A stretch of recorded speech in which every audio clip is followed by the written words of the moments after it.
mudane gudoomiye iyo mudanayaal waxaan leeyahay horta marka hore salaamu calaykum waraxmatullaahi wabarakaatu laba qaybood baan u qaybinayaa anigu caafimaadka qaybta fooriyamka ah waxaad moodaa inay wasaaraddu dadaalayso anigu kolley waxaan ka warhayaa MSF iyo hay-adahan iminka dhakhtarkii laascaanoodii la wareegay ee bilowga ah waxaa kaloo ka warhayaa inay global healthkii Soomaaliland ka mid noqotay oo qaybtii arrimaha dibadda ay maanta Afrikaanka ku dhex jirto magacii Soomaaliland xagga arrimaha dibadda way dadaalayaan global health waa meelaha ugu waaweyn ee caafimaadka lagaga shiro shirar badanna way ka qayb gashaa horena ugumaynaan jirin laakiin sanadkan global health baynu ka mid noqonnay Somaliland Republic baa ku jirta taasi waa taa dhakhaatiirta dibadda ka imanaysa MSF iyo hay-adaha waaweyn ee imanayaana way fiican yihiin oo dee dhakhtarkii laascaanood iyo kolley dhakhaatiirtii bariga imika way dadaalayaan iyo MCH-yadiiba galbeedka waxaan maqli jiray bahalii markay MCH-yadii ka farabateen lo-daaba lagu xereeyaa waxaan u soo noqonayaa tan gudaha waan la qabaa saaxiibadaydii iga horreeyey dhakhtarradii dowladdu inay ka gaabiyeen kuwii qofku lahaa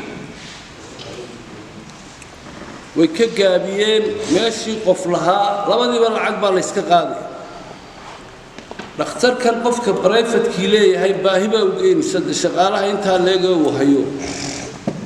inuu lacag qaado laakiin kan dowladdu leedahay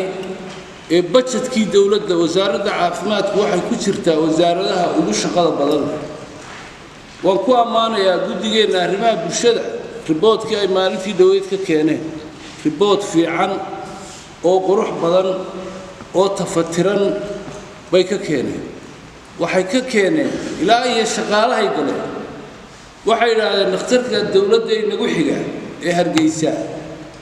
inkastay dhakhtarradu badan yihiin oo aanay kii TB-da iyo soo marin waxa shaqeeya oo wasaaraddu lacag siisaa dad 300 gaari waxa kaloo riboodkoodii ku jiray 500 oo siyaado ah baa jooga waa 800 oo qof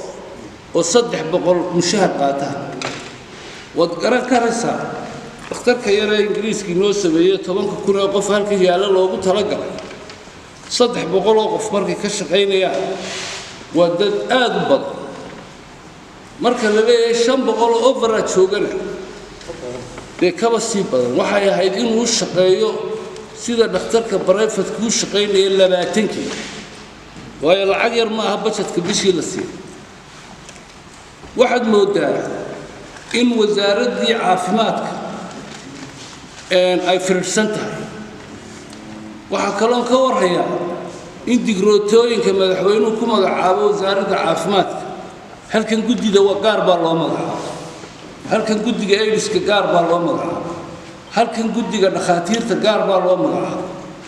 war wasaaraddii dee talaalkay xukun tahay 9 digreetaal dad iyada ka badan ay ku shaqeynayaan oo wada wareegto madax bannaani dee siyaasadda kama madax bannaana laakiin shaqada u madax bannaan waxaad moodaa halkaa in isgarabiyaac badan uu jiro أنا waxaan soo jeedinaynaa madaxweynaha ku baaqaynaa wasaaradda caafimaadka in ururiyo oo wasaaradda la xoojiyo haddii institution walba laga garab magacaabo 10 institution oo shaqadeedii qabanaya ma shaqayn karto nin waliba wareegta madaxweynaha si taabuleeyay guddiga caafimaadka madaxweynaha magacaaba kuwa dawada madaxweynaha magacaaba kuwa dhakhtarka madaxweynaha magacaaba wasiirka madaxweynaha magacaaba kuwa aydiska madaxweynaha magacaaba kulligood waa wada digreeto warsoo in la ururiyo wasaaraddii way fiirsan tahay madaxweynuhu wasaaraddii siyaasadda waa inuu ku celiyaa oo wasiirku xukumo ama wasaaradda xukunta waxa kaliya maanta nimanka wasaaradda xukumaha waa talaal iyo MCH waan ku ammaanayaa meel kasta oo dalkaa jooga MCH baa ka furan hooyada iyo dhallaanka siday ugu dadaalayaan saddexdii biloodda talaal baa socda anu waxaan leeyahay wasaaraddu shaqadeedii way qabsatay laakiin guddiyada madaxa bannaan ee midba meel jeex la fadhiyo shaqadii wasaaradda dhammaantood wasiirka ha lagu wada celiyo sida uu u magacaabo wasiirka warfaafintu maareeyaha telefishinka dad la shaqeeya oo dhakhtarka loo dhiibayo waa inuu magacaabaa wasiirku markaasaa lala xisaabtami karaa ka eedhiska loo dhiibayo waa in ha ahaado madaxweynuhu guddoomiyaha eedhiska laakiin waa inuu wasaaraddii ku celiyaa oo isagu dad aqoontiila uu magacaabo kuwan dhakhaatiirta ah ee halkan fadhiya ee badha saabku halkuu ka guuray fadhiya waa in wasiirku magacaabaa sida TV-gaaba uu magacaabayo iyo madaarka ninka jooga iyo ay dadka u magacaabayaan ayaa la shaqaynaya waxaan soo jeedinayaa wasaaraddaasi way filiqsan tahay ha lagu celiyo haddii caafimaad la doonayo wasiirka caafimaadka si aynu ula xisaabtanno wasiirka inta uu gacanta ku hayana waan ku ammaanayaa hadday daba tahay iyo hadday guda tahay